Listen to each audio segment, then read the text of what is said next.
Hallelujah hallelujah.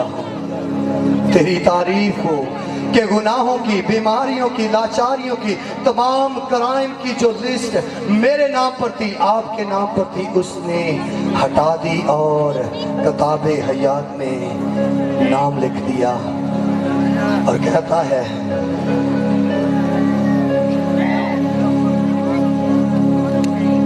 Hallelujah, वो कहता है मैंने तेरे सूरत को अपनी हथेली पर खरीद रखा है।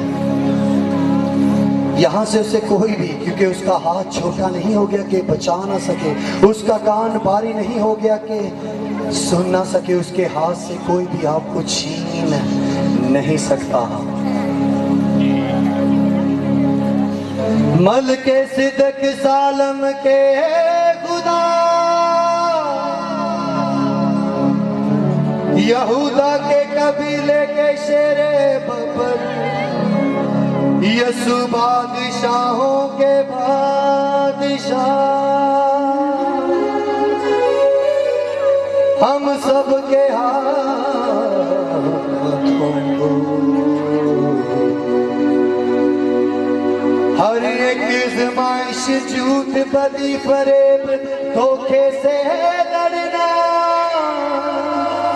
सीखा। जाओ जाकर अपनी कहानी बताओ कि यीशु ने तुम्हारे लिए क्या किया है। यीशु के नाम में आमीन आमीन हालेलुया। यीशु के जलाल के लिए जोरदार तालियां। Hallelujah hallelujah hallelujah.